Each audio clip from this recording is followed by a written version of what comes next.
Hello friends, how are you? कैसे हैं आप सभी लोग? हम लोग बात कर रहे थे क्लास 6 की पाठ्य पुस्तक हमारे अतीत या आवर पास्ट। तो जो क्लास 6 की है पार्ट 1 कह सकते हैं, क्योंकि क्लास 6, क्लास 7, क्लास 8 में क्या है 1, 2, 3 करके पार्ट के रूप में दिया गया है। अगर अब हम देख रहे थे इसके चैप्टर 10 पे, तो नाम था चैप्टर का व्यापारी, राजा और तीर्थयात्री। हम लोग इसके पहले पार्ट पे चर्चा कर चुके हैं। और साथ में अगर आप ये भी देखेंगे कि अगर आप यूपीएससी, सीएससी अगर जो है और यूपीपीसीएस अदर स्टेट पीसीएस दे रहे हैं तो हिस्ट्री तो आपको प्री में अधिकतर तो स्टेट हर एग्ज़ाम पूछते हैं।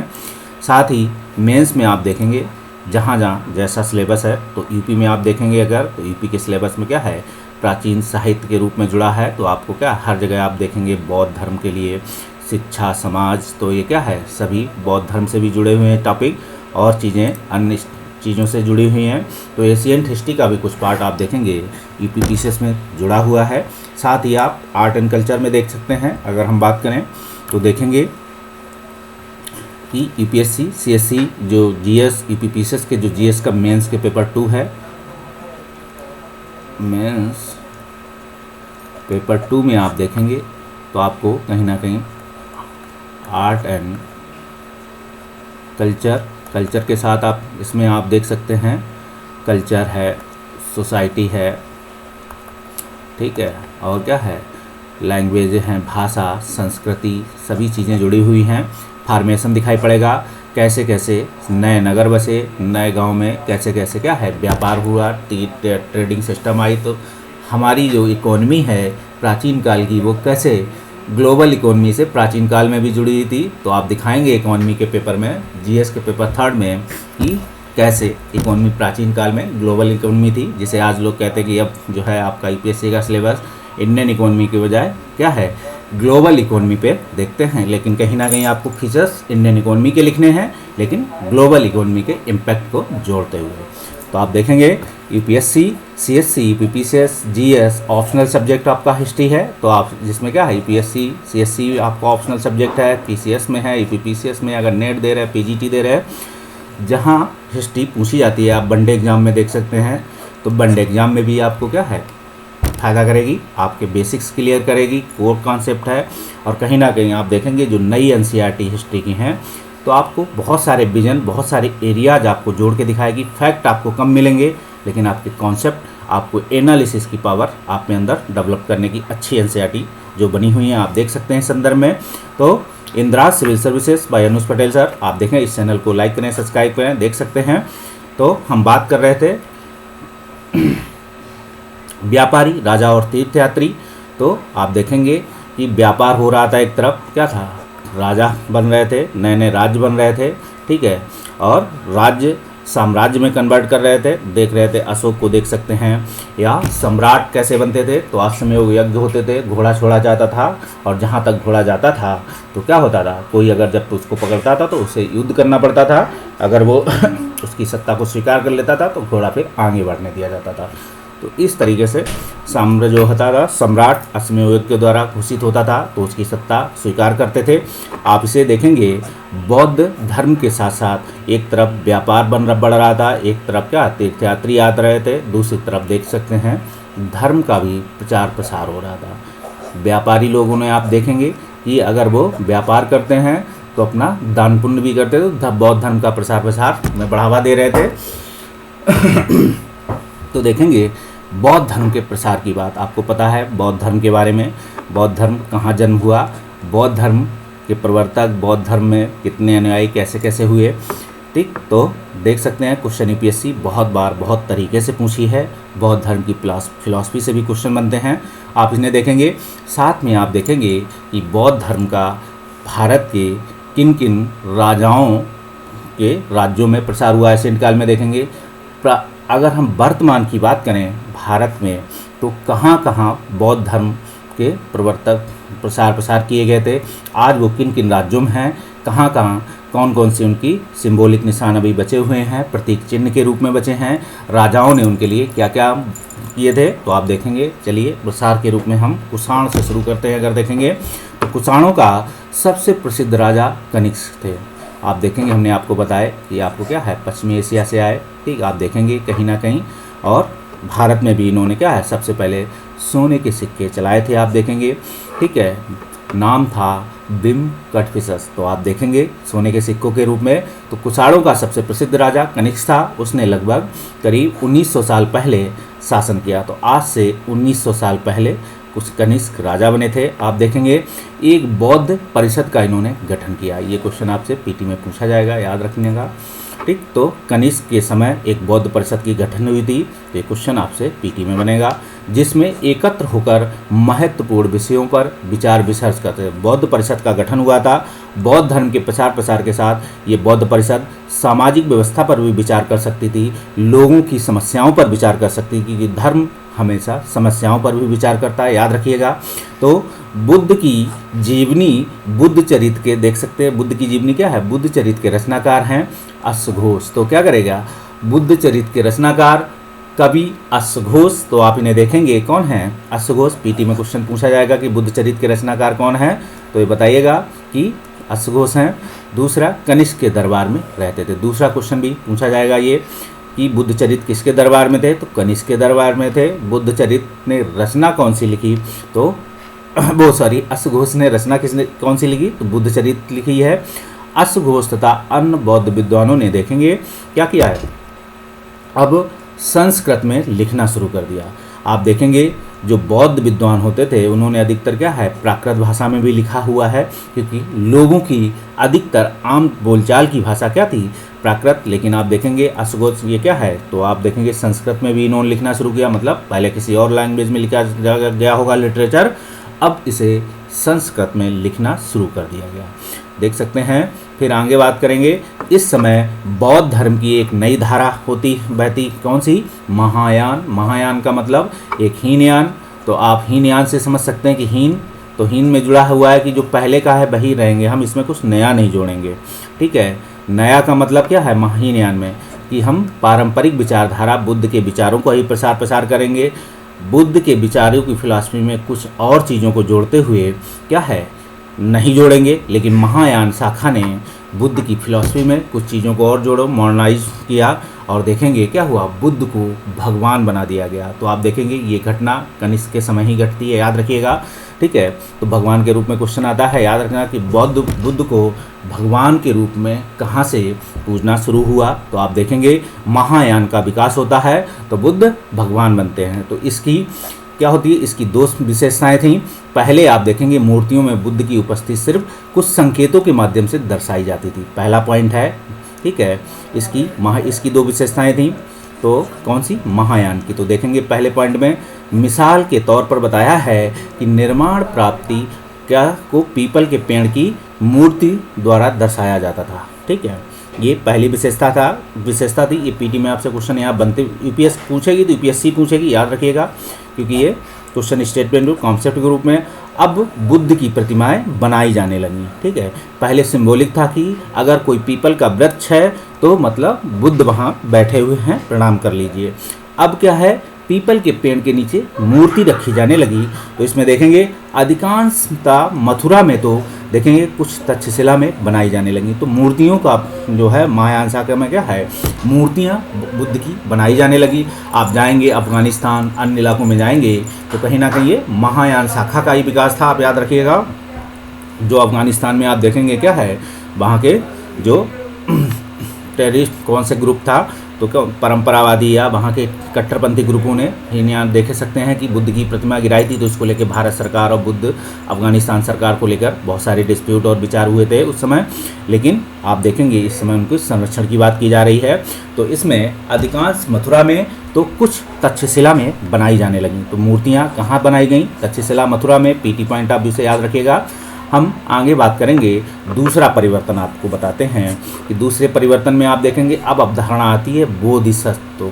ठीक, बोधिसत्व में आस्था को लेकर भी आया, तो आस्था प्रकट की गई। अब बोधिसत्व पीपल के तो बोधिसत्व होते हैं, तो आस्था पहले बोधिसत्व था, अब उसमें आस्था आई तो मतलब अब अंदर आस्था का मतलब किसी को अंदर बसाना, मतलब भगवान के रूप में बसाना। तो आस्था को लेकर आया बोधिसत्व। उन्हें कहते हैं जो ज्ञान प्राप्ति के बाद एकांतवास करते हुए ध्यान साधना करते हुए, ठीक है, करते थे। आप देखेंगे ज्ञान कैसे, जैसे बुद्ध को ज्ञान प्राप्त हुआ, आप देखेंगे बहुत उन्होंने ज्ञान प्राप्त करने के लिए कोशिश की, कहाँ कहाँ गए, कैसे कैसे उनके पद चिन्ह कहाँ कहाँ उन्होंने गुरु बनाए, कैसे कैसे काम किया, ज्ञान नहीं प्राप्त हो रहा था। अंततः उन्हें ज्ञान प्राप्त हुआ तो एक पीपल पेड़ के नीचे उन्होंने साधना की और अचानक उन्हें एक दिन रातों रात परिवर्तन होता है और ज्ञान प्राप्त होता है। आप देखेंगे ये वास्तविक घटना है, ये उन्हें वास्तविक ज्ञान होता है।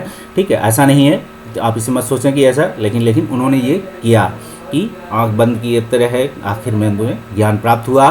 तो इसी एकांतवास को ध्यान में रखते हुए उन्होंने क्या साधना करते थे। लेकिन ऐसा करने की बजाय, ये बोधिसत्व है, पूछा जाए आपसे क्या है तो आप इसे, ये पीटी में क्वेश्चन पूछा जाए कि बोधिसत्व क्या है, तो बोधिसत्व को लेकर के तो ज्ञान प्राप्त के बाद एकांत में वास करते हुए ध्यान साधना करते थे।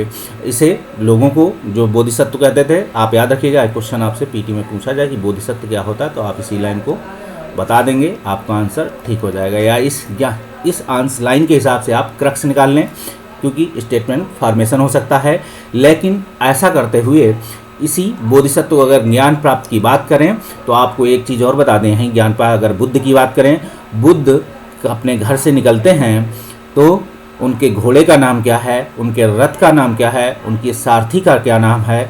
ठीक है, किस नदी के घाने वो जो है अपना घोड़ा छोड़ देते हैं, नदी पार करते हैं, पहला गुरु कौन बनाते हैं, गुरु बनाने के बाद आप ये भी ध्यान रखेंगे कि गुरु के बाद उनके कौन कौन से मित्र मंडली भी बनती है, तो कहाँ कहाँ गए, अलारकाम गए और भी बहुत सारे उनके गुरु हुए, तो कहाँ कहाँ करते हुए फिर वो आप देखेंगे किस किस ज्ञान प्राप्त होता है। ज्ञान प्राप्त करने के बाद पहला उपदेश कहाँ दिया, फिर उनकी जो बोधिसत्व की अवधारणा को बात करते उन्होंने किन किन राज्यों, किन किन एशियन काल के किंगडम में उन्होंने अपना गए हैं, कहाँ कहाँ उनके प्रचार प्रसार हुए हैं, इन सभी से क्वेश्चन बनते हैं और हमेशा बनते हैं, क्योंकि बुद्ध यूपीएससी यूपीपीसीएस का फेवरेट टॉपिक है। आप याद रखिएगा, इसकी फिलॉसफी से भी क्वेश्चन बनेगा और अन्य क्वेश्चन। तो अगर आप बुद्ध को पूरी फिलॉसफी नहीं, जो व्यवहारिक ज्ञान की फिलॉसफी है, उतनी ज्ञान कहाँ कहाँ गए, क्या क्या किया, ठीक, आम लोगों के लिए कैसे कैसे उनके विचार थे, आत्मा को मानते थे, भगवान को मानते थे कि नहीं मानते थे, यही सब बुद्ध के विचारों को जानना है।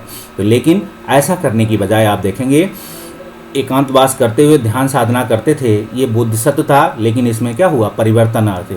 तो देखेंगे, लेकिन ऐसा करने के बजाय लोगों को शिक्षा देने और मदद करने के लिए सांसारिक परिवेश में ही रहना ठीक समझने लगे। अब देख सकते हैं कि पहले बुद्ध जो बौद्ध धर्म होगा उसमें जो बोधिसत्व की आस्था थी कि एकांतवास में रहेंगे, लेकिन महायान शाखा ने इसमें परिवर्तन कर दिया।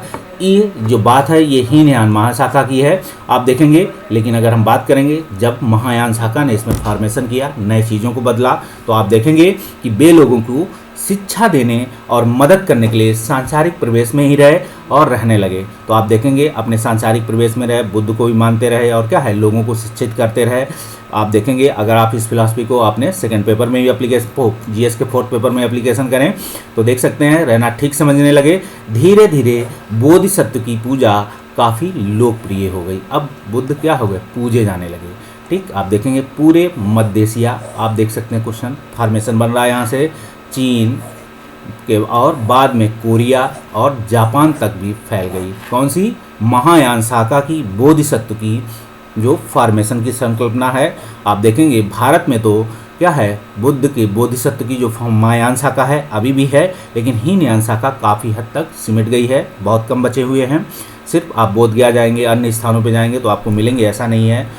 अगर साउथ इंडिया की तरफ बढ़ेंगे तो भी आपको, आप देखेंगे महायान शाखा से रिलेटेड कुछ लोग मिलेंगे। और जितने भारत में बुद्ध को मानने वाले लोग हैं, कहीं ना कहीं वो महायान शाखा को ही अब मानने लगे, बुद्ध को भगवान भी मानते हैं, सांसारिक जीवन में भी रहते हैं और क्या करते हैं, लोगों को शिक्षित भी करते हैं और बुद्ध की फिलॉसफी को भी आगे बढ़ाते हैं। तो आप देखेंगे चीन और बाद में कोरिया, जापान तक भी ये चीज़ें फैली हुई हैं। अब हम बात करेंगे इसके साथ ही कि बौद्ध धर्म, आपसे यहाँ से मेंस में भी क्वेश्चन बनेगा कि भारत में बुद्ध धर्म का जन्म होने के बाद क्या होता है, अन्य देशों में बौद्ध धर्म का प्रसार होता है, लेकिन भारत में बौद्ध धर्म विलुप्त होने की धीरे धीरे क्या है, लोगों के अंदर से या विलुप्त होने लगा, या ऐसे क्वेश्चन बन सकता है। याद रखिएगा, क्वेश्चन बना लीजिए, बनाने को हम बना देंगे। बौद्ध धर्म का प्रचार, आप देखेंगे बौद्ध धर्म का जो प्रसार है पश्चिम तथा दक्षिण भारत में हुआ। ठीक है। अगर भारत में देखेंगे बुद्ध धर्म का जो प्रसार प्रसार है, इसको विलुप्त करने में अगर किसी ने कहा गया तो कौन सा है? वेदांत दर्शन है। शंकराचार्य साहब हैं हमारे, इन्होंने क्या है, बुद्ध को भगवान बना दिया था बोधिसत्व की संकल्पना के रूप में। तो आप देखेंगे कहीं ना कह दिया था कि ये विष्णु के अवतार हैं, आप विष्णु को पूजिए, बुद्ध को पूजिए, तो बुद्ध को आप अपनी आस्था प्रकट कर देंगे। तो इसी रूप में आप देख सकते हैं कि क्योंकि भगवान बुद्ध को भगवान मान दिया, क्योंकि पहले भी महायान शाखा ने क्या किया था, बुद्ध को भगवान माना है, आस्था प्रकट कर दी थी और पूजे जाने लगे थे मध्य एशिया में पहले भी उसी हिसाब से। फिर शंकराचार्य साहब ने क्या किया, शंकराचार्य साहब ने बुद्ध को विष्णु के अवतार से जोड़ दिया और फिर कहा आप विष्णु की पूजा कीजिए, बुद्ध की पूजा होगी।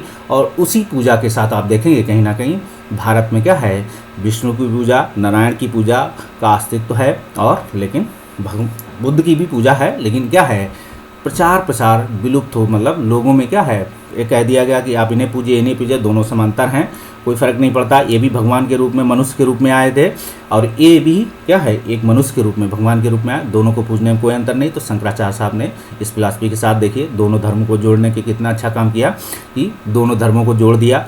ठीक है। प्रचार प्रसार में बौद्ध धर्म का प्रचार प्रसार पश्चिम और दक्षिण भारत में हुआ, जहाँ क्या हुआ था, बौद्ध भिक्षुओं के रहने के लिए पहाड़ों में दर्जनों गुफाएं बनाई, खोदी गई। तो आप देखेंगे बौद्ध धर्म का प्रचार प्रसार भी होता है। राजा क्या करते थे, जो राजा थे या अन्य जो सरदार होते थे जो बौद्ध धर्म में आस्था प्रकट करते थे, आप देखेंगे वो वहाँ के बौद्ध भिक्षुओं के लिए रहने के लिए दर्जनों गुफाएं खोदी जा सकती हैं। आप बिहार जा सकते हैं, नालंदा जा सकते हैं, अन्य नालंदा तो केंद्र था, आप देखेंगे बहुत बड़ा। तो अगर हम बात करें, चाहे एमपी के रीजन में जा सकते हैं, महाराष्ट्र के रीजन में जा सकते हैं, साउथ इंडिया के अन्य रीजन्स में जा सकते हैं, तो आपको ऐसी गुफाएं मिलेंगी। आप देख सकते हैं कि ये है सांची के स्तूप के रूप में, तो एक मूर्ति का चित्र है, आप देखेंगे जहाँ क्या होता है सांची में। तो बौद्ध आप देखेंगे इस वृक्ष और उसके नीचे एक खाली आसन को देखिए, मतलब ये आपको चित्र भी दिखाएंगे। मूर्तिकारों ने ये बताने की लिए खुदाई करके यह मूर्ति बनाई कि बुद्ध को ज्ञान की प्राप्ति इसी वृक्ष के नीचे बैठकर ध्यान करते हुए हुई थी। आपको बता दें कि ये क्वेश्चन यहाँ से बनता है कि बुद्ध जिस पीपल पेड़ के नीचे बैठे हुए थे, आज भी वो पेड़ वहाँ विद्यमान है, ऐसे स्टेटमेंट बने। तो आप कहना कितनी पीढ़ी, कौन सी पीढ़ी का वो पीपल है अब समय, क्योंकि उस समय के कौन थे, पाल शासकों ने उस पेड़ को काट दिया था, क्षतिग्रस्त किया था, कई बार वो पेड़ वहाँ लगाया गया है। वो शायद कितनी पीढ़ी का पेड़ है, ये भी आपसे क्वेश्चन बने पीटी में, तो आप बनाइएगा कि अभी जो नया पेड़ लगा है वो कौन सी पीढ़ी का है, मतलब आप किस पीढ़ी के हैं। तो आप देखेंगे तो कहीं ना कहीं राजाओं ने क्या है, अगर जिनकी बौद्ध धर्म में आस्था थी उन्होंने वहाँ कार्य किया, जिनकी बौद्ध धर्म में आस्था नहीं थी उन्होंने वहाँ क्षतिग्रस्त या वहाँ का विनाश किया, वहाँ को तोड़ा फोड़ा है। तो इसको भी ध्यान रखेंगे। हम इसी सांची स्तूप की बात कर रहे हैं, देख सकते हैं सांची स्तूप को कि यहाँ क्या है, एक पीपल का वृक्ष दिखाएगा, बुद्ध बैठे दिखाई पड़ेंगे आपको, अन्य लोग आमजन दिखाई पड़ेंगे प्राकृत भाषा वाले, तो देखेंगे बुद्ध को भगवान मानते हैं। अन्य राजा भी देख सकते हैं आपको, महिला, क्योंकि बौद्ध धर्म में पुरुष और महिला दोनों की आस्था थी। आप देखेंगे यहाँ इस वृक्ष और उसके नीचे खाली स्थान को आप देख सकते हैं। ठीक है। और क्या होगा, मूर्तिकारों ने बताने के लिए खुदाई करके मूर्ति बनवाई जिससे बुद्ध को ज्ञान प्राप्ति की इसी वृक्ष के नीचे हुई, ध्यान करते हुई थी। ठीक है। आप देख सकते हैं इस ध्यान को ठीक से।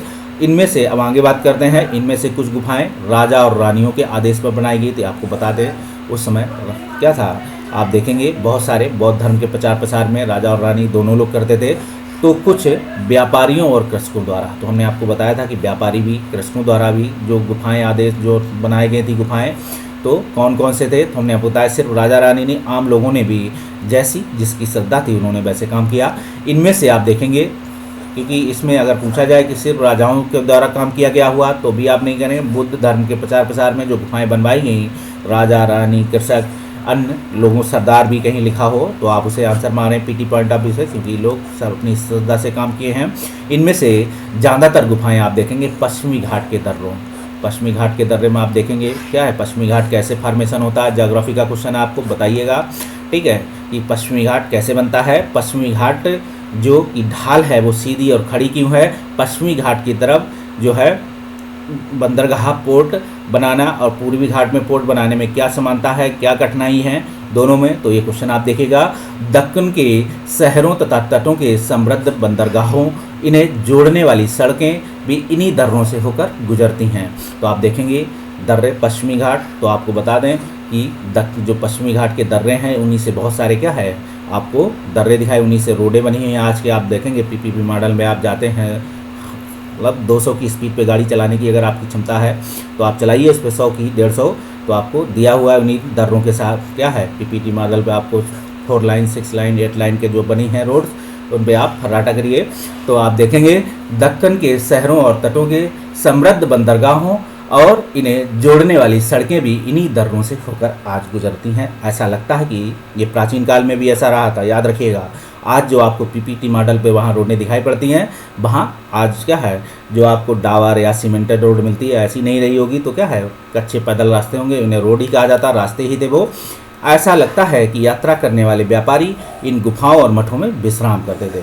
ठीक है, ये यात्राएं देख राजा व्यापारियों ने बनाई थी गुफाएं, इनमें खुद भी और मठों में रहते थे क्योंकि और धर्म का प्रचार प्रसार भी करते थे।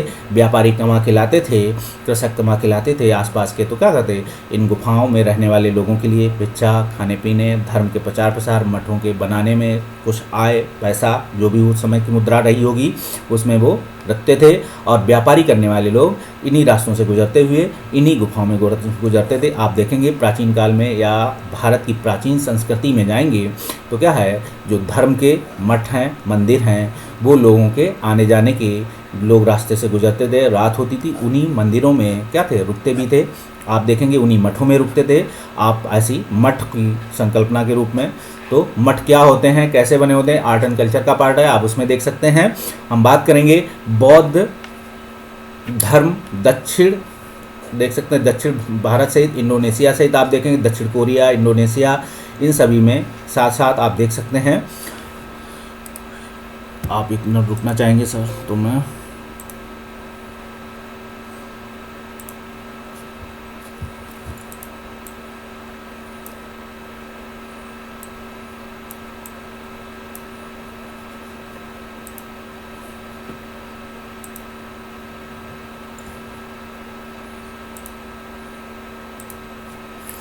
आप ये भी देखेंगे कि बौद्ध धर्म दक्षिण पूर्व की ओर, ठीक है, बौद्ध धर्म का प्रचार प्रसार क्वेश्चन बनेगा कि भारत में जन्म होने के बाद दक्षिण पूर्व या भारत के से दक्षिण पूर्व एशिया में व्यापार प्रसार ज़्यादा क्यों होता है, ऐसे ही क्या बात मतलब कौन कौन सी विशेषताएं या कौन कौन से कारण रहते हैं आप चर्चा कीजिए।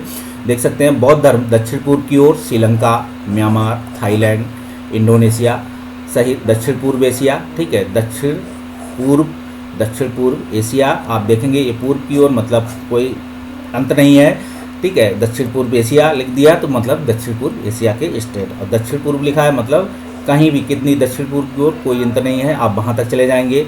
हो सकता है किसी समुद्र के बीच के टापू में भी अगर हुआ हो तो वहाँ को आप लिख सकते हैं। तो दक्षिण पूर्व एशिया के अन्य भागों में भी ये फैला। आप देखेंगे बाएँ यहाँ आप मथुरा की बात करें, ये कारले की गुफा देख सकते हैं, कारले की गुफा महाराष्ट्र, तो आप देखेंगे कारले की गुफा महाराष्ट्र है। आप यहाँ जाएंगे, बहुत ही अच्छी सुंदर प्लेस है, आप जाएं यात्रा करें।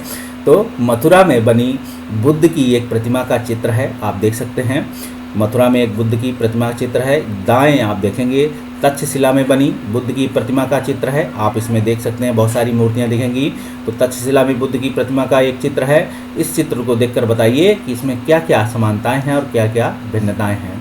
तो जब हम आर्ट एंड कल्चर में चलेंगे तो आपको इसको बेहतरीन तरीके से, अभी आप जानिए कि आर्ट एंड कल्चर का पार्ट है, तो आप देखेंगे कहीं ना कहीं इन्हें कि कहाँ कहाँ क्या क्या कैसी चित्र बनाए गए, कौन कौन सी फॉर्मेशन हो रहा है, ये कौन सी विधि है, क्या बुद्ध के कारले में किसने बनवाई ये कारले की गुफा, कौन राजाओं के इसमें किन किन धर्मों के इसमें प्रतीक चिन्ह हैं, जो ये चिन्ह है इसमें किसी अन्य धर्म का चिन्ह है, इन अन्य धर्मों के चिन्ह हैं। तो आप इन्हें पीटी पॉइंट ऑफ व्यू से देख सकते हैं। मेंस में तो आपको ध्यान रखना ही है इन चीज़ को लिखते हुए।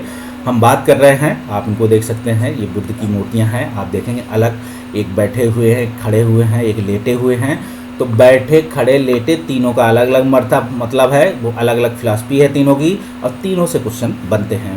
तो आप देखेंगे बाएं मथुरा में बनी बुद्ध की एक प्रतिमा का चित्र है, दाएं आप देखेंगे मतलब बाएं का, और दाएं देख सकते हैं तक्षशिला में बनी। बाएं और दाएं जानते हैं, अगर आप लिखते हैं जो आंसर राइटिंग करते हैं, अगर आप इस तरफ लिखते हैं तो आपका ये लेफ्ट माना जाएगा और ये राइट माना जाएगा, याद रखिएगा। तो बाएं मथुरा से बनी बुद्ध की एक प्रतिमा का चित्र है आप, और दाएं जो है तक्षशिला में बनी एक प्रतिमा का चित्र आप देखेंगे, तक्षशिला है और ये मथुरा है। ठीक, आप इन्हें देख सकते हैं, दोनों की मूर्तियां अलग अलग राज शासन काल में बनी, क्या अंतर है दोनों का। तो इस चित्र देखकर क्या क्या समानताएं हैं, क्या क्या भिन्नताएं हैं, आप इनको देख सकते हैं। ऐसे नहीं कि बुद्ध काल जो है तक्षशिला, जो बुद्ध की मूर्तियां तक्षशिला और कहाँ मिली हैं, मथुरा में मिली हैं, इन मूर्तियों में जो है वहाँ के राजाओं के विचारों में क्या क्या समानताएं, क्या क्या असमानताएं दिया, बुद्ध की फिलॉसफी की कौन कौन सी समानताएं, दोनों में समानताएं और अंतर दिखते हैं, क्यों ऐसी मूर्तियां बनाएंगी। तो ये भी क्वेश्चन है आपसे।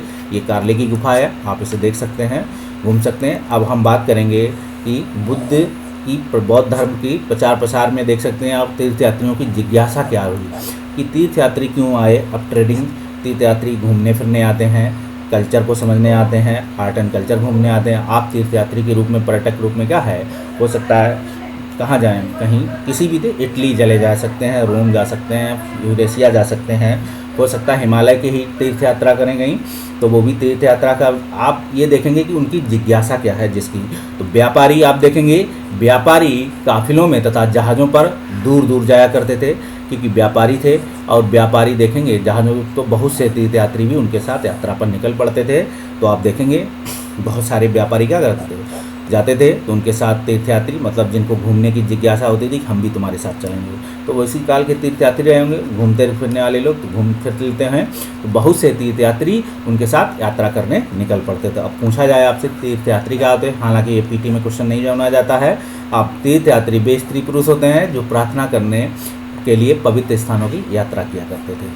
तीर्थयात्री आप देखें, तीर्थ मतलब पर्यटक स्थल हैं, तो तीर्थ में जुड़ा है तीर्थयात्री मतलब पवित्रता जुड़ी हुई है, तो पवित्र स्थानों की यात्रा किया करते थे। आपसे पूछा जाए कभी, हालांकि बहुत बेसिक क्वेश्चन है, एनसीईआरटी हर चीज़ को एक्सप्लेनेशन करती है आपके साथ, लेकिन इसकी आवश्यकता नहीं, लेकिन आपके लिए जानने की ज़रूरी है कि तीर्थयात्री आखिर क्या होता है। अगर किसी को पूछ दे कभी, हो सकता है इंटरव्यू में क्वेश्चन पूछ दिया कि तीर्थयात्री क्या होते हैं, किसी ने एनसीईआरटी पे लाइन पड़ गई हो कि तीर्थयात्री देखें क्या होता है, आप आपका हिस्ट्री ऑप्शनल है, पूछ ही ले आपसे, या इंटरव्यू में क्वेश्चन पूछ ले कि तीर्थयात्री क्या होते हैं, तो आप बताएंगे तीर्थयात्री वे स्त्री पुरुष होते हैं जो प्रार्थना करने के लिए पवित्र स्थानों की यात्रा किया करते थे।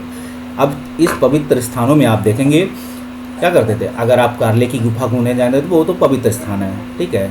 आप अन्य स्थानों पे जाएंगे, जैसे जाएंगे कहीं भी जाएं, किसी हो सकता है आप किसी टापू पे जाएं, अन्य स्थानों पे जाएं जहाँ क्या है लोग रहते हों। अब किसी ऐसे स्थान पे जाएं जहाँ कोई निर्जन हो, कोई रहता ही ना हो, तो वहाँ क्या है उस टापू पे पवित्रता है, आप दिखा सकते हैं, कोई बात नहीं, आपकी एक्सप्लेनेशन क्षमता है, जैसे दिखाना चाहें दिखा दें। हम बात करेंगे इस तरह भारत की यात्रा पर आए चीनी बौद्ध यात्री कौन थे, फासियन। आप याद रखिएगा, चीनी बौद्ध यात्री नाम जुड़ा है, तो ये बौद्ध भी थे, तो फासियन है। आप देखेंगे काफ़ी लोकप्रिय प्रसिद्ध हैं, वे करीब 16,000 साल पहले आए थे, ठीक है। आप देखेंगे स्वयं त्यांग, ठीक है, हमें भी चाइना के नाम लेने में कठिनाई होती है, आपको भी हो तो आप इसे अन्यथा ना लें। तो स्वयं तंसांग 1400 साल पहले भारत आए, तो आप देखेंगे दूसरे नाम आए, पहले 1600 साल पहले। तो चीनी यात्री कौन कौन से हैं, पीटी पॉइंट ऑफ व्यू से क्वेश्चन बन रहा है, याद रखिएगा कि ये चीनी बौद्ध यात्री हैं, तो पहला नाम दूसरा नाम, ठीक है। 1400 साल पहले भारत आए, उसके करीब 50 साल बाद इस सिंह आए। तो तीनों क्वेश्चन आपसे पूछा जाएगा कि कौन इसमें से कौन चीनी यात्री है, तो आप पहला क्वेश्चन बनेगा, ठीक है, चीनी यात्री इसमें कौन कौन से हैं। फिर इसमें पूछा जाएगा कि इनका हायरार्की सिस्टम बताओ, मतलब पहले कौन आया बाद में कौन आया। मान लीजिए तीनों क्वेश्चन आपसे दे दिया जाए, कोट मिलाने आ जाए, ठीक है, 1 2 3 पूछ लिया जाए, 2 3 1 पूछ लिया जाए, 4 1 3 1 2 2 3 1 पूछ लिया जाए, कोई भी फॉर्मेशन बन सकता है अब इस पर।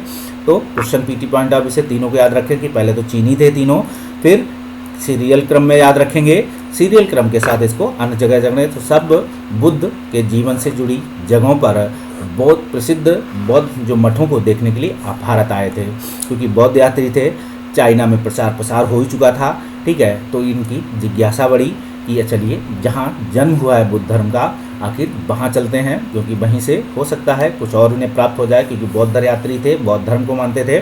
तो आप देखेंगे कि सब बुद्ध के जीवन से जुड़ी जगहों और प्रसिद्ध मठों को देखने के लिए आए थे, मतलब पर्यटक थे, यात्री थे, क्या थे, पवित्रता को ध्यान में रखते हुए।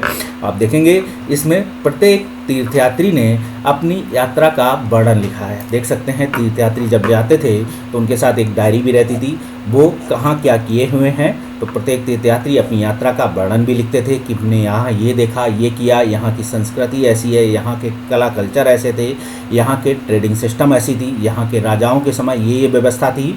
तो यही सब लिखना है तीर्थयात्रियों। जैसे फाहियान लिखते हैं अपने, तो फाहियान के समय कैसे कैसे भारत में क्या क्या व्यवस्था थी, किसके शासनकाल में आए, किसने, उनकी कैसी शासन व्यवस्था थी, समाज कैसा था, लोग कैसे थे, ये कल्चर कैसा था, खान पान में हो सकता है कभी पूछा जाए, लेकिन खान पान को लेकर ऐसे क्वेश्चन नहीं बनते हैं। लेकिन अन्य एरिया, इन्होंने अपनी यात्रा के दौरान आई मुश्किलों के बारे में भी लिखा है कि भारत में क्या दिक्कतें थी या मुश्किल क्या क्या हुई इन्हें आने में, कितने इन्होंने चक्कर लगाए कालीकट के। तो आप देखेंगे इन्हें, क्योंकि क्या थे, रास्ता भूल सकते हैं, तो ये मुश्किलों, क्योंकि यात्रा व्यापारियों के साथ होते थे, तो व्यापारियों के साथ अकेले भी आए, ऐसा नहीं है। चाइना के तो बहुत बड़े बड़े क्या हुए, यात्री धुरंधर हुए हैं, खुद अकेले आप देख सकते हैं अपने साथ कुछ लोगों को लेकर यात्रा पर निकल पड़े, लेकिन वहाँ के राजाओं की अनुमति से। कोई यात्री बिना अनुमति के जाता था। देखिए प्राचीन काल में जब यात्री यात्रा करते थे तो अपने राज दरबार की यात्रा लेते थे कि हम यहाँ जाना चाहते थे, तो वहाँ के राज दरबार या वहाँ के राजा उनकी सहायता भी करते थे, क्योंकि वो क्या होते, वहाँ के जो थे एक तरीके से उनके राजदूत भी हो जाते थे, यात्री भी हो जाते थे, या दोनों के संबंध में भी क्या था, एक दौर चलता था। वो कुछ गिफ्ट भेजते थे या फिर कुछ ऐसी उपहार भेजते थे। तो आप देखेंगे तो इन यात्राओं के साथ साथ आप देखेंगे, या फिर अगर कोई यात्री बिना यात्रा किए बताए चला जाता था तो वहाँ हो सकता है उसे दंड का प्रावधान हो चाइना या कनिलों में। लेकिन आप ये भी देखेंगे अगर वो बहुत सारी स्क्रिप्ट, बहुत सारी चीज़ों को लेके जाता था तो वहाँ का राजा खुश भी हुए। आपको क्वेश्चन ये ऐसे बताया क्योंकि एक चीनी यात्री थे, वो बिना बताए आए पहले, फिर वो बिना वहाँ गए, वहाँ के राजा ने उस चीज़ को एक्सेप्ट किया और उन्हें खुश हुए, तो दंड देने के बजाय उन्हें पुरस्कार भी किया था। इन यात्राओं में कई वर्ष लग जाया करते थे, आप ये भी देखिए, ठीक है, क्योंकि यात्रा कठिन भी होती थी। जिन देशों और मठों में उन्होंने देखा उनके बारे में उन्होंने लिखा, किताबों पर भी उन्होंने लिखा, क्योंकि किसी मठ में वो रहे तो आप देखेंगे कोई चीनी यात्री आया तो नालंदा रहा तो कई महीनों तक रहा, कई सालों तक रहा, वहाँ के लिटरेचर को पढ़ा, ज्ञान को पढ़ा, लिखा, सीखा और अपने साथ लेके भी गया। फिर वो दूसरे मठ अन्य जगह गया तो उनके बारे में उन्होंने लिखा, उन किताबों के बारे में उन्होंने लिखा, ये अपने साथ भी ले गए, आप देख सकते हैं। अब बात करेंगे फासियन चीन वापस कैसे लौटे। आप देख सकते हैं यह फासियन साहब तो अपने घर चीन वापस लौटने के लिए अपनी यात्रा बंगाल से शुरू की इन्होंने, मतलब बंगाल से अब अपने घर लौट रहे हैं, बंगाल की खाड़ी से। तो यह देखेंगे कि व्यापारियों के लिए एक जहाज़ पर चढ़ा, मतलब बताया जा रहे हैं कि ये व्यापारियों के साथ आए थे, मुश्किल से वो 2 दिन ही चल पाए थे कि समुद्री तूफान में फंस गए। कैसे कैसे उन्हें समस्याएं आती हैं। अपने जहाज़ को डूबने से बचाने के लिए उन्होंने अपने माल को फेंक कर जहाज़ को हल्का करने की कोशिश करने लगे, ठीक है, ऐसा वो करने लगे जो व्यापारी थे। अब फासियन साहब थोड़े क्या थे, फासियन साहब ने भी अपने सामान को फेंक दिया, फिर उन पांडुलिपियों और बुद्ध की मूर्तियों को भी नहीं फेंका, ठीक है, सब सामान फेंक दिया, लेकिन उन्होंने पांडुलिपि ज्ञान नहीं फेंका, ठीक है, जो किताबें थी, लिटरेचर था, और बुद्ध की मूर्तियों को नहीं फेंका। उन्होंने अपनी क्या की, भारत यात्रा के दौरान संकलित की थी। 13 दिनों तक आंधी, 13 दिनों के बाद आंधी रुकी, मतलब तूफान आया, समुद्री तूफान। इस तरह उन्होंने अपना वर्णन किया है कि हमने क्या फेंका, क्या बचाया। तो आप देखेंगे समुद्र असीम है, सूर्य चांद तारों की गति को देखे बिना यह पता लगा पाना असंभव है, ठीक है। तो आप देखेंगे सूर्य असीम है, कल्पना है, आपसे पूछा जाए क्वेश्चन कभी कि सूर्य असीम है, सूर्य चांद और तारों की गति को देखे बिना यह पता लगा पाना असंभव है कि पूर्व किधर है, पश्चिम किस दिशा में है, ठीक है। अगर बरसात और अंधेरा हो तो जहाज़ को हवा के रुख में ले जाने के लिए अलावा और कोई चारा नहीं है, ठीक है। तो आप देख सकते हैं किस तरीके से पहले तीर्थयात्री लोगों को दिशाओं का ज्ञान करते थे, क्या क्या उनके पास टेक्निक थी। तो क्या था, सूर्य चांद तारा अगर समुद्र के बीच में और कोई तो मिलेगा नहीं, ठीक ठीक है। तो आप देख सकते हैं, तो इन्हीं सांकेतिक चिन्हों से वो यात्रा करते थे जावा, ठीक है। अब पहुँचते हैं, कहाँ पहुँचे फियन साहब, जावा मतलब इंडोनेशिया। तो आप देखेंगे बंगाल की खाड़ी से जावा पहुँचे, उन्हें 90 दिन से ज़्यादा लगे, वहाँ 5 महीने के लिए रुके, फिर जावा रुक गए। इसके बाद दूसरे व्यापारी जहाज़ में चढ़कर वो चीन पहुँचे, ठीक है। तो किस तरीके से यात्रा करते थे आप देख सकते हैं। अब क्वेश्चन है आपसे, पूछ रहे हैं फासियन साहब, आप देखेंगे इसे भी आगे मैप भी देख सकते हैं, इस पर मैप में भी आप देखेंगे कहाँ गए। तो फासियन साहब द्वारा तय किए गए रास्ते को ढूंढो, बताओ कि फासियन साहब अपनी पांडुलिपियों मूर्तियों को, तो याद रखना बंगाल की खाड़ी से गए तो किसी पोर्ट से गए होंगे, अब पोर्ट है तो उसका कोई नाम होगा, तो कभी क्वेश्चन बने तो देख सकते हैं। आप देखेंगे स्वयं तांग साहब की बात करेंगे, ठीक है। अब स्वयं तांग साहब को लगा कि हम तो यार समुद्र से जाएं, तो उन्होंने भूमार्ग से क्या कर दिया, पैदल चल दिए। तो आप देखेंगे भूमार्ग से मतलब जो भी उस समय की और रथ जैसे सवारी गाड़ियाँ होंगी, तो भूमार्ग से उत्तर पश्चिम और मध्य एशिया होकर चीन वापस लौटे, ठीक है। भूमार्ग से उन्हें लगा कि समुद्र से वापस लौट पाएंगे कि नहीं लौट पाएंगे, क्योंकि सामान ज़्यादा हो गया होगा, ठीक है, क्योंकि बहुत सारी चीज़ें उन्होंने इकट्ठी कर ली। तो स्वयं तांग साहब भूमार्ग से कैसे पहुँचे, उत्तर पश्चिम और मध्य एशिया से होकर वापस लौटे।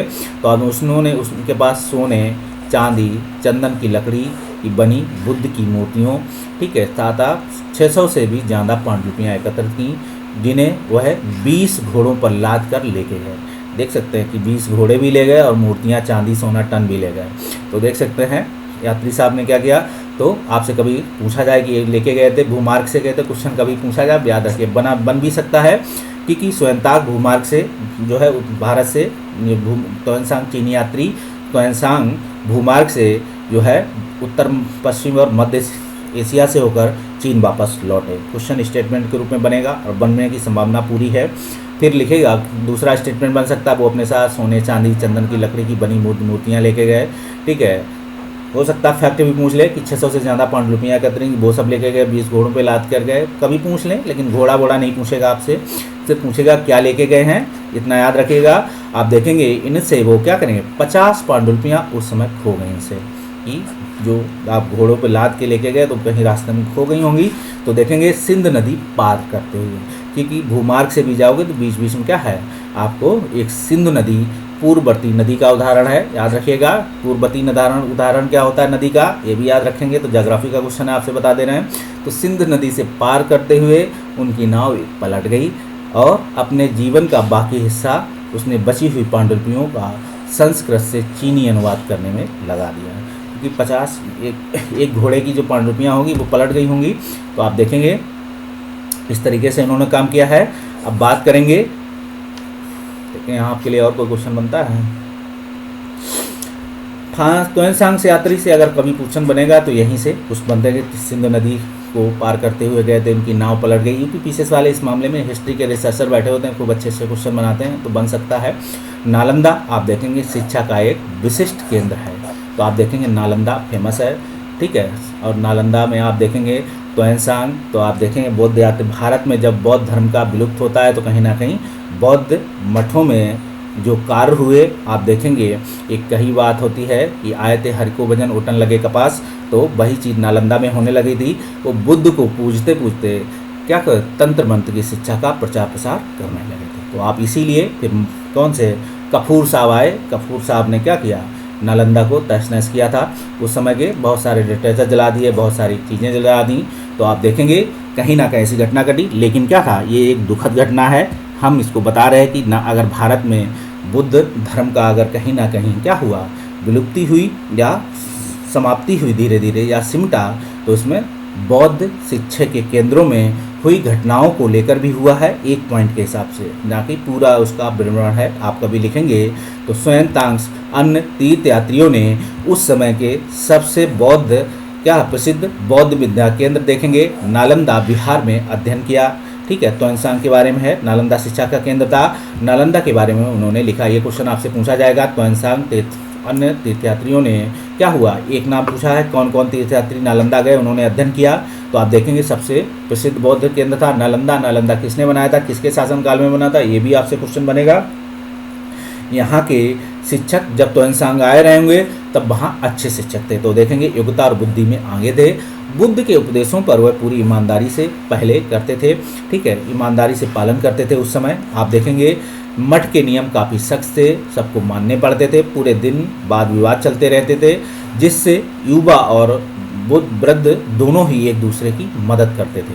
देख सकते हैं विभिन्न शहरों के से विद्वान लोग अपनी शंकाएं दूर करने के लिए आते थे, क्योंकि ये समाज की संस्थाओं ऐसे केंद्र हमेशा, हमने आपको बताया था कि कभी क्वेश्चन बने कि बौद्ध धर्म या धर्म लोगों की जो मठ बनते हैं, जो कहीं भी अगर कोई मंदिर बनता है, वो धर्म के साथ साथ लोगों की सामाजिक समस्याओं को भी दूर करने के लिए बैठे होते हैं वहाँ, क्योंकि वो उन्हें बुद्धिस्ट माना जा सकता है। आप देखेंगे तो शहरों से विद्वान लोग अपनी शंकाएं दूर करने यहाँ आते थे। नए आगंतुक से पहले द्वारपाल भी कठिन प्रश्न पूछ लेते थे। तो आप देखेंगे कि द्वारपाल पे बैठा एक जो रक्षक है वो भी पहले क्वेश्चन पूछता था। तो यहीं कहीं ना कहीं आप देखेंगे उन्होंने अंदर आने की अनुमति तभी मिलती थी जब वे द्वारपाल को सही उत्तर दे पाते थे। 10 में से 7-8 ही सही उत्तर नहीं दे पाते थे। क्वेश्चन आपसे क्वेश्चन पीटी में बनेगा। अगर मैं बनाने वाला हूँ क्वेश्चन तो यहाँ से अवश्य आपके लिए क्वेश्चन बनाऊँ कि देख सकते हैं कि यहाँ 2 चीज़ें आपको दिखा सकते हैं हम। एक तो क्या है कि अगर आप किसी के साथ रहते हैं, नैतिक शिक्षा का केंद्र, ठीक है, आप देखेंगे लोग देखते देखते भी सीख लिए। तो आप देखेंगे द्वारपाल पे खड़ा द्वारपालक क्या है, हो सकता है बौद्ध मठ का ही पुजारी हो सकता है वहाँ के भिक्षक ही हों, कोई भी हो सकता है, क्योंकि वो क्या है बारी बारी से वहाँ के रक्षा द्वार पे बैठे हों। या अरस्तु का यहाँ पे लगा सकते हैं, अरस्तु का स्टेटमेंट है, लेकिन छोड़िए अरस्तु के यहाँ, क्योंकि हम GS 4 पेपर एप्लीकेशन नहीं करना चाहेंगे यहाँ। तो देखेंगे बुद्ध मत के काफ़ी नियम काफ़ी सख्त हैं। आप देखेंगे सबको मानना पड़ता है, पूरे वाद विवाद यहाँ चलते हैं, ठीक है। ये क्वेश्चन आपसे पूछा जाएगा कि कैसे कैसे वाद विवाद चलते थे। नालंदा शिक्षा के केंद्र के साथ साथ लोगों की समस्याओं को भी निपटाता था। क्वेश्चन पहला PT पॉइंट आप इसे बन सकता है। नालंदा के द्वारपालक, जो नालंदा जो मठ थे उनके द्वारपालक क्या थे, एक बुद्धिस्ट लोग होते थे। क्वेश्चन दूसरा बन सकता है। या नालंदा के जो द्वारपाल होते थे उन्हें नालंदा में प्रवेश करने से पहले, ठीक है, क्या होता था, द्वारपाल पे जैसे कठिन पूछते थे। इस क्वेश्चन को आप क्या करेंगे, स्पार्टा या एथेंस की जो शिक्षा व्यवस्था थी वहाँ ले जाके इसको समानता कर सकते हैं कि वहाँ के भी कुछ नियम थे, कुछ ऐसी वहाँ की जो शिक्षा व्यवस्था थी उस पर भी लिख सकते हैं। तो नए आगंतुकों से पहले द्वारपाल कठिन क्वेश्चन पूछते थे नालंदा में। PT पॉइंट आप इसे क्वेश्चन है, बन भी सकता है, अच्छा क्वेश्चन है। अंदर जाने की अनुमति तभी मिलती थी जब वे द्वारपाल को सही उत्तर दे पाते थे। दूसरा क्वेश्चन बन सकता था, या पूरा स्टेटमेंट आपसे बन सकता है, या किसी एक में से बन सकता है, याद रखिएगा। तो त्सोंग नालंदा में क्यों पढ़ना चाहते थे, कारण बताओ, ठीक है। आप देखेंगे क्योंकि आपको बताया है क्या है, वहाँ के जो थे बुद्धि में सबसे आगे थे। क्वेश्चन बन सकता है आपसे। हम बात करेंगे अब भक्ति की शुरुआत हो गई, क्योंकि बौद्ध धर्म की बात कर रहे हैं तो भक्ति की शुरुआत हो गई। इन्हीं दिनों देवी देवताओं की पूजा का चलन भी शुरू हुआ, ठीक है। बाद में हिंदू धर्म का यह सबसे प्रमुख पहचान बन गई। आप देखेंगे जो भक्ति की शुरुआत होती है, अगर देवी देवताओं की मूर्ति के रूप में आप देखेंगे तो हिंदू धर्म की सबसे प्रमुख पहचान क्या है, मूर्तियां हैं, ठीक है। इसमें आप देखेंगे बौद्ध धर्म के साथ साथ शिव, विष्णु और दुर्गा जैसे देवी देवता शामिल होते हैं। आप देखेंगे इनकी पूजा होती है और आज भी भारत में क्या है, इनको पूजा जाता है, लोग आस्था रखते हैं।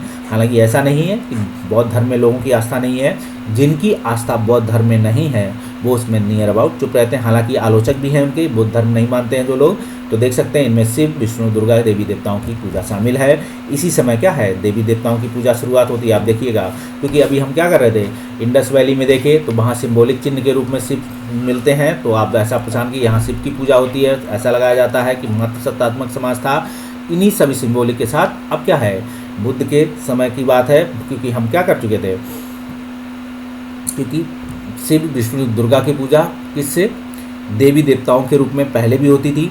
क्योंकि अभी हम कनिष्क के उस दौर में चल रहे हैं, उस दौर के, ऐसा नहीं है कि भारत में बौद्ध धर्म तो क्या है बाद में आया है, लेकिन ऐसा नहीं है। आप देखेंगे अगर आप एशियन हिस्ट्री में पूजा करेंगे उस समय क्या होता है, अलग अलग देवता अलग अलग लोगों के हुआ करते थे। प्राचीन काल में जाएंगे फिर लोगों के देवता धीरे धीरे बदलते भी रहते थे।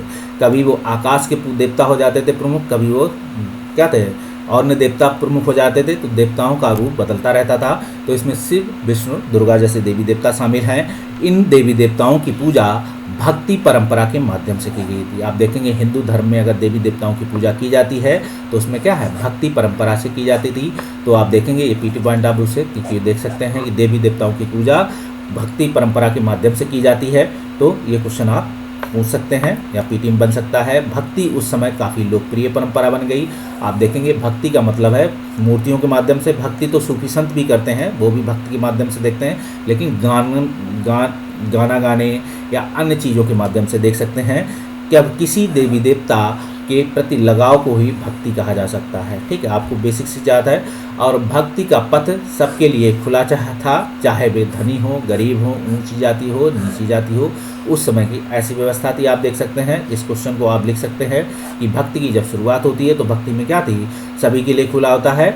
और भक्ति मार्ग की चर्चा हिंदू के पवित्र ग्रंथ भगवत गीता में की गई है। भगवत गीता महाभारत का एक हिस्सा है। आप याद रखिएगा, यहाँ से क्वेश्चन अगर पूछा जाए तो बना लिएगा। ठीक है, तो ये क्वेश्चन भी बनता है। इसमें भगवान कृष्ण अपने भक्त और मित्र अर्जुन को सभी धर्मों को छोड़कर कृष्ण शरण में आने का उपदेश देते हैं। ठीक है, छोड़कर उनकी शरण मतलब उनके शरण में आने का उपदेश देते हैं, क्योंकि केवल कृष्ण ही अर्जुन की सारी बुराइयों से मुक्ति दिला सकते थे। पूजा का यह रूप धीरे धीरे क्या हुआ, देश के विभिन्न भागों में फैलने लगा। तो आप देख सकते हैं कि कृष्ण मथुरा, ठीक है, आप जाएंगे फिर कहाँ, द्वारिका पहुँचेंगे, कैसे कैसे कहाँ कहाँ क्या उन्होंने काम किए। अपने भक्त भी थे, उनके मित्र भी थे। ठीक है, आप याद रखना, अर्जुन सभी धर्मों को छोड़कर क्या किया, कहा कि उनकी शरण में आने का वो उपदेश देते हैं। आप देखेंगे गीता में या जब कुरुक्षेत्र में जब वो अपना इन धनुष नहीं उठा रहे थे तब वो यही उपदेश देते हैं। अंत में क्या है, वो अपना असली चित्र दिखाते हैं और फाइनली वो उनकी बात मान लेते हैं, क्योंकि केवल कृष्ण ही अर्जुन की सारी बुराइयों को मुक्ति दिला सकते हैं। पूजा का यह रूप धीरे धीरे विभिन्न भागों में फैलने लगा। आप देख सकते हैं ये भी विष्णु की एक अवतार है, बारह के रूप में आप देख सकते हैं। विष्णु एरण मध्य प्रदेश की एक शानदार मूर्ति विष्णु के बारह के रूप में की गई है। आप इसमें हम लोग अगले चैप्टर में पढ़ेंगे। ठीक है, देख सकते हैं जल में डूबी हुई पृथ्वी को बचाने के लिए विष्णु ने यह 12 रूप धारण किया था। यहाँ पृथ्वी को एक स्त्री के रूप में दर्शाया गया है। क्वेश्चन पीटी में बनने की संभावना पूरी है। आर्ट एंड कल्चर के हिसाब से याद रखिएगा, क्योंकि पहले तो ये पूछा जाएगा कि 12 रूप की विष्णु क्या है, मध्य प्रदेश में पाई गई है। ठीक है, शानदार मूर्ति है, मतलब शानदार नहीं लिखा जाएगा, मूर्ति विष्णु के 12 के रूप में है। ये क्वेश्चन पूछा जाए कि जो मध्य प्रदेश में एरण में जो मूर्ति है वो एरण विष्णु के क्या है, 12 अवतार के रूप में प्राप्त हुई है, मिली हुई है खुदाई से।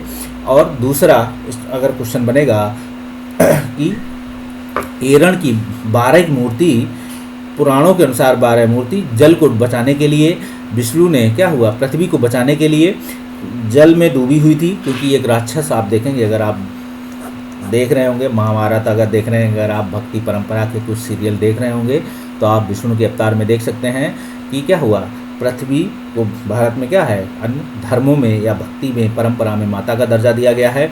उसी के रूप में क्या है, विष्णु क्या करते हैं, लेके वो राक्षस, नाम तो मुझे इस समय याद नहीं है। ठीक है, तो वो राक्षस उस पृथ्वी को पाताल लोक लेके चले जाते हैं। तो विष्णु फिर इसी रूप को धारण करके उनको लेके आते हैं वापस अपनी जगह पे। तो आप देखेंगे जल में डूबी पृथ्वी को बचाने के लिए विष्णु ने 12 रूप धारण किया। 12 रूप मतलब 12 नहीं है, ये रूप है, 12 इनका रूप दिया गया है। ये रूप मतलब आप देख सकते हैं, यह पृथ्वी को एक स्त्री के रूप में दर्शाया गया। ठीक है, यहाँ जो 12 रूप में पृथ्वी एक स्त्री, पृथ्वी को आज भी हमने आपको बताया है कि पृथ्वी को स्त्री के रूप में बताया गया है, तो आज भी स्त्री के रूप में ही है पृथ्वी माता। तो आप देखेंगे भक्ति मार्ग अपनाने वालों को यह मानना है, ठीक है, कि अगर अपने आराध्य देवी देवता का सच्चे मन से पूजा की जाए तो वो उसी रूप में दर्शन होंगे। आप देख सकते हैं किसी भी की पूजा करो, जिस रूप में आप जिसकी पूजा करोगे उस रूप में आपको भक्ति परंपरा के साथ वो रूप दिखाई पड़ेगा। तो आप देख सकते हैं कि ये क्या है, सच्चे मन की पूजा है। तो आप देखेंगे ये क्या है, भक्ति मार्ग आपको बता रही, हम नहीं बता रहे, याद रखिएगा। तो भक्ति मार्ग अपनाने वालों का ये मानना है कि अगर अपने आराध्य देवी देवता के सच्चे मन से पूजा की जाए तो वो उसी रूप में आपको दर्शन देंगे। अगर जब प्रसन्न होंगे तो हम बात करेंगे जिसमें भक्त उसे देखना चाहता है। जिस भक्त आप देखेंगे कृष्ण क्या है, मीरा को जिस रूप में मीरा देखना चाहती थी उस रूप में उन्हें वो दिखे, राधा जिस रूप में देखना चाहती उस रूप में राधा दिखे। ठीक है, राधा को तो अलग अलग रूपों में दिखे, उसी रूप की बात कर रहे हैं हम। तो इसी आराध्य देवी देवता क्या करेंगे, मानव के रूप में भी हो सकते हैं। ठीक है, आप देखेंगे ये भक्ति परंपरा कह रही है, याद रखिए कि यही आराध्य देवी देवता क्या करेंगे, मानव के रूप में भी हो सकते हैं। फिर सिंह, पेड़, अन्य किसी रूप में भी आप सिंबॉलिक चिन्ह हैं। आपसे क्वेश्चन कभी पीटी में पूछा जाएगा कि भक्ति परंपरा के तहत अगर आप जिस जो है भक्ति परंपरा के अनुसार अगर आप किसी देवी देवता को पूछते हैं तो उसी रूप में दर्शन होते हैं।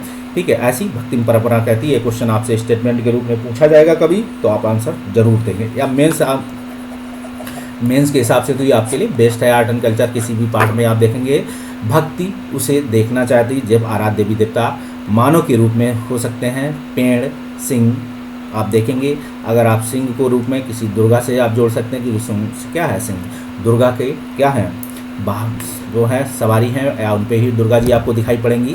आप जिस रूप में दुर्गा माता हो सकता है आप स्थान पर किसी बच्ची के रूप में देखना चाहें, जिस रूप में हमने कहा कि कोई भी देवी देवता भक्ति परंपरा ये कहती है कि आपको जिस रूप में उन्हें आप देखना चाहते हैं वो उस रूप में आपको दिखेंगे। जैसे इस विचार को समाज द्वारा स्वीकृत मिली, ठीक है, इसी विचार को समाज द्वारा भी स्वीकृत मिली। कलाकार देवी देवताओं की एक से बढ़कर एक खूबसूरत मूर्तियाँ तैयार की जाने लगी, क्योंकि अब मूर्ति परंपरा चलने लगी। आप देखेंगे देवी देवताओं के विशेष सम्मान में ये होता था, क्योंकि देवी देवता आस्था के केंद्र हैं। आप देखेंगे विशेष जगहों पर ही उनकी मूर्तियों को रखा जाता था। इन स्थानों को ही मंदिर कहते हैं। तो आप देखेंगे विशेष सम्मान, ठीक है, विशेष जगह, ये सब कॉन्सेप्ट के लिए है। आपके लिखने पॉइंट ऑफ व्यू से मेंस पीटी में क्वेश्चन नहीं बनने की संभावना है। यहाँ से आप देखेंगे कि इसमें क्या है, हम लोग मंदिर के बारे में पढ़ेंगे क्लास चैप्टर 12 में आगे लास्ट में।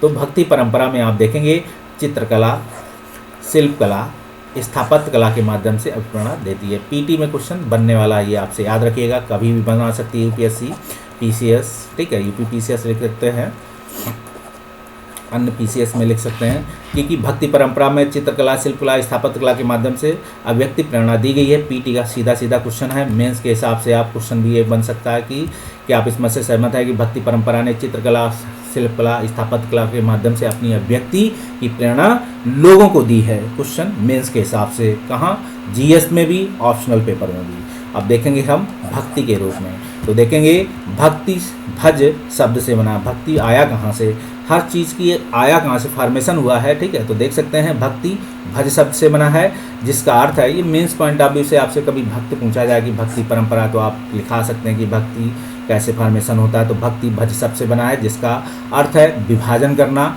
या हिस्सेदारी होता है, विभाजित करना या हिस्सेदारी करना होता है, जिसका अर्थ, इसका अर्थ यह है कि भक्ति भगवान और भक्त के बीच परस्पर क्या करेंगे, अंतरंग संबंध है। तो भक्ति की रूप की आपको पूछा जाए कि भक्ति क्या है, तो कहेंगे भगवान और भक्त के बीच परस्पर एक अंतरंग संबंध है, ठीक है। भक्ति भगवान या भगवान के प्रति झुकाव है। पहला, आप भक्ति परंपरा में question mains point of view से नहीं लिखेंगे, ठीक है, अलग अलग पॉइंट के हिसाब से आप देख सकते हैं। दूसरा पॉइंट क्या है, भगवत का एक अर्थ यह भी है कि अपने ऐश्वर्य तथा सुखों को भक्तों के साथ बांटना, ठीक है। आप देखेंगे दूसरी बात हो रही है कि भगवत का एक अर्थ ये भी है, तो इन्हें भक्ति का मतलब आप लिखेंगे भक्ति कैसे है, तो ये भी है, तो इन्हें पॉइंटों को लिख सकते हैं। पहला पॉइंट आपको बताया, दूसरे पॉइंट मेंस पॉइंट आप इसे बेस्ट पॉइंट मिलेंगे आपको, ठीक है। तीसरा पॉइंट आप देख सकते हैं, लिखेंगे यह अपने ऐश्वर्य सुख को भक्तों के साथ बांटना है, यानी भक्त या भगवान, जो भगवत या भगवत अपने देवी देवताओं के भग का हिस्सेदार होते हैं। आप देखेंगे, आप भक्त भागवत आप देखेंगे, जब हम क्या करेंगे मौर्य साम्राज्य को पढ़ते हैं तो आप देखेंगे क्या है, आपको इन शब्दों की जानकारी या रूबरू हो जाएंगे। तो यानी भक्त या भगवत अपने देवी देवताओं के भग का एक हिस्सेदार, मतलब उसका हिस्सा है वो, कि उनके साथ वो बांटते हैं, अपने विचार कर सकते हैं, सुख बांटते हैं, दुख बांटते हैं, सब शामिल है उसमें। तो देख सकते हैं भक्ति परंपरा में। अब हम बात करेंगे हिंदू, तो देखेंगे हिंदू में क्या है। हिंदू शब्द इंडिया शब्द की तरह ही सिंधु आ इंडस से निकला है, ठीक है। ये क्वेश्चन पूछा भी जा चुका है कि जो है हिंदू पूछा है, तो हिंदू शब्द इंडिया शब्द की तरह ही सिंधु आ इंडस से निकला है। पीटी में क्वेश्चन बना ही है, आगे भी बनने की संभावना है। यह शब्द अरबी तथा ईरानियों उन लोगों के उपयोग के लिए किया जा सकता था। आप देखेंगे कि इसे क्या कहा, ईरान में क्या कहा था, जो सिंधु नदी के पूर्व में रहते थे। यही शब्द उनके लिए धार्मिक विश्वास और सांस्कृतिक परंपराओं के लिए प्रयुक्त होने लगा, क्योंकि आप देखेंगे इंडस, क्योंकि सिंधु आ इंडस, क्योंकि सिंध इस तरफ, ईरान उस तरफ है। तो आप देखेंगे अरबों ईरानियों ने क्या है, वहाँ हिंदस इंडस जो भी बोलते थे, तो उसी हिसाब से उनका प्रोनाउंसिएशन था, उसी को लिखा गया है। फिर धीरे धीरे कैसे इंडस इंडिया भारत, आप देखेंगे तो इन यही शब्द उसके धार्मिक विश्वास और तथा सांस्कृतिक परंपराओं के लिए भी प्रयुक्त होता था। अब हम बात करेंगे इसी समय अन्यत्र अन्य विश्व के अन्य हिस्सों में कोई घटना घटी तो देख सकते हैं इसके अन्यत्र में। तो करीब 2200 साल पहले आप चलेंगे हम लोग अब पश्चिम एशिया में ईसाई धर्म का उदय होता है। आप देखेंगे कनिष्क की बात कर रहे थे 2300 साल पहले, अब बात करें 1900 साल पहले सॉरी, अब बात कर रहे हैं हम किसमें, पश्चिम एशिया में। उसी समय 2000 साल पहले क्या होता है, एक ईसाई धर्म का उदय होता है। ईसाई धर्म के जन्म को आप देखेंगे, आज ईसाई धर्म के जन्म के स्थान को लेकर क्या है, कई देश आपस में लड़ मड़ रहे हैं। तो ईसा मसीह के जन्म देखेंगे बेतलेहम में हुआ। याद रखिए क्वेश्चन कभी पूछा जाए, पीटी पॉइंटर से पूछा भी जा चुका है, हुआ उस समय रोमन साम्राज्य का वो हिस्सा था। आप देखें पीटी पॉइंट ऑफ व्यू से जब जन्म हुआ, ईसा मसीह ने स्वयं को इस संसार का उद्धारक बता दिया कि हम ही इस देश के उद्धारक हैं। तो आप देख सकते हैं स्वयं को भगवान उन्होंने घोषित किया, हम ही उद्धार करेंगे। ठीक है, उन्होंने क्या किया, दूसरों को प्यार देने और उसी तरह दूसरों पर विश्वास करने का उपदेश दिया। उनके उपदेश से क्वेश्चन आपसे पूछे कि ईसा मसीह की थ्योरी क्या थी, दूसरों को प्यार देने, दूसरों को विश्वास करने का उपदेश दिया। जिस तरह हर व्यक्ति दूसरों से प्यार और विश्वास की उम्मीद करता है, मतलब टिट फॉर टैट वाला सिद्धांत था इनका। आप देखेंगे कि तो ऐसा प्यार के मतलब प्यार और विश्वास के संदर्भ, ऐसा नहीं कि उसने ऐसा किया तो हम भी ऐसा करें ना। ठीक, वो तो एक समझाने की आपको बता रहे हैं कि हम आपको ये दे रहे हैं तो दूसरा भी हमें यही देगा। ठीक है, तो सेम कॉन्सेप्ट है कि तो आप देखेंगे उन्होंने क्या है, एक यूनिवर्सल थ्योरी है, एक कॉमन थ्योरी है, उसी को एप्लीकेशन किया। बाइबल में ईसा मसीह के उपदेश की बातें लिखी हुई हैं। बाइबल ग्रंथ पूछा जा सकता है। यहाँ इसका एक अंश दिखाया जा रहा है आपको, धन है वे लोग। आप इसे पढ़ लीजिए अपने हिसाब से, क्योंकि ये आपके काम का है नहीं। हाँ, क्योंकि हम पढ़ने को पढ़ें, लेकिन आप अगर धर्म से जुड़े हुए हैं, हमें भी अच्छा लगता है धर्म और हम भक्ति करते भी हैं, लेकिन अभी आपको काम की बात बताते हैं। तो आप देखेंगे ईसा मसीह के उपदेश साधारण लोगों को बहुत पसंद आए। ठीक है, धीरे धीरे ये पश्चिम एशिया, अफ्रीका तथा यूरोप में फैल गए। आप देखेंगे ईसा मसीह की मृत्यु के 100 सालों के अंदर ही भारतीय उपमहाद्वीप के पश्चिमी तट पर पहले ईसाई धर्म प्रचारक पश्चिमी एशिया से आए। पीटी पॉइंट ऑफ व्यू से ये क्वेश्चन बनने वाला है, आपसे पूछा भी जा चुका है। तो आप देखेंगे कि ईसा मसीह की मृत्यु के 100 साल के अंदर ही आप देखेंगे भारतीय उपमहाद्वीप के पश्चिमी तट पर सबसे पहले क्या ईसाई धर्म का प्रचार हुआ। तो आप देखेंगे क्या बात है 2000 साल पहले की, और उनके 2000 साल में 100 साल कम कर दीजिए। ठीक है, तो उसमें से क्या किया, उनकी मृत्यु होती है। इसी के समय भारतीय पश्चिमी उपद्वीप के पश्चिमी तट पर सबसे पहले ईसाई धर्म प्रचारक आए। तो आप देख सकते हैं केरला सबसे बड़ा केंद्र है, पश्चिमी तट अन्य हिस्सों पे कहीं आए होंगे। तो एक क्वेश्चन आपसे पूछा जाए, मध्य एशिया पश्चिमी एशिया से आए थे। ठीक है, ये पूछा जाएगा जो इस भारत में आए थे पश्चिमी तट पर, वो कहाँ से आए थे, तो पश्चिम एशिया से आए थे। आपसे ये ना पूछ दिया जाए कि यूरोप से आए थे, नहीं, आप क्वेश्चन पीटी बनेगा तो पश्चिम एशिया से, याद रखने का इसका आंसर यही होगा। आप देखेंगे कि मानचित्र में देखेंगे, देखो और पता लगा लिए कि रास्ते में ईसाई धर्म के प्रचार प्रसारक भारत आए होंगे। ठीक है, केरल के ईसाइयों को सीरियाई ईसाई कहा जाता है। पीटी पॉइंट ऑफ व्यू से क्वेश्चन कभी बने ध्यान रखिएगा, हालांकि ऐसे क्वेश्चन नहीं बने लेकिन कभी बने। मेंस पॉइंट ऑफ व्यू से तो सभी आपको लिखना है, सिर्फ इस कविता को छोड़कर। ठीक, आप इस कविता को छोड़कर बाकी मेंस पॉइंट ऑफ व्यू से सभी लिख सकते हैं। ठीक, कविता अच्छी है, पढ़ लीजिए। हम इसे कहते हैं मेंस पॉइंट ऑफ व्यू से इसे क्रॉस का चिन्ह लगा रहे हैं, ध्यान रखिएगा। ठीक है, तो आप देखें केरल के ईसाइयों को सीरियाई ईसाई कहा जाता है, क्योंकि संभवतः वे पश्चिम एशिया से आए थे। ठीक है, विश्व के सबसे पुराने ईसाइयों में से एक हैं। ये क्वेश्चन पीटी पॉइंट ऑफ से आप देखेंगे कि विश्व के सबसे पुरानी मतलब जहाँ पश्चिम एशिया मतलब बेलथम उस समय के दौर के आप देख सकते हैं। तो जहाँ से क्या हुआ, उनका जन्म हुआ, इस तरीके से देखेंगे। अब हम बात करेंगे कि आपने क्या क्या सीखा है। तो उपयोगी शब्दों में आप व्यापारी को जाना, मोमेनदार को जाना, रास्ता या मार्ग क्या है, रेशम क्या होता है, कुषाण क्या होते हैं, और महायान क्या है, बोधिसत्व क्या है, थेरवाद क्या है, तीर्थयात्री क्या है और भक्ति क्या है। आप इसे देख सकते हैं। ठीक है, इस रूप में।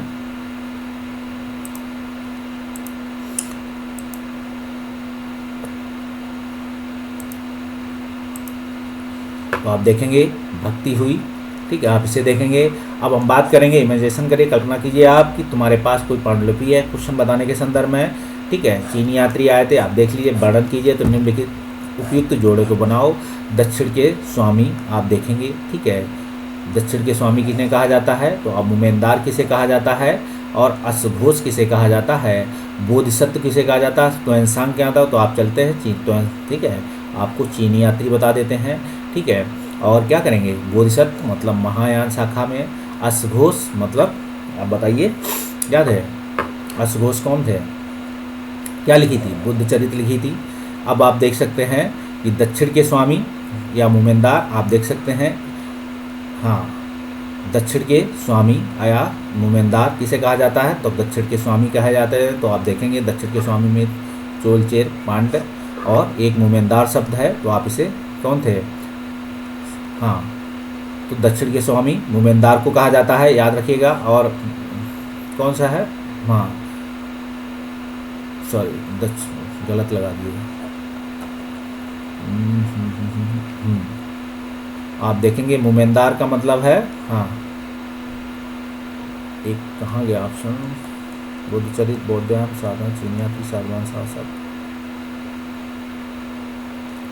मोमेंदार महान, हाँ दक्षिण के स्वामी में जाएंगे तो आप देखेंगे चोलचेर पांड बोलेंगे, मोमेंदार सॉरी दक्षिण के स्वामी मतलब सातवान शासक हो गए, और मोमेंदार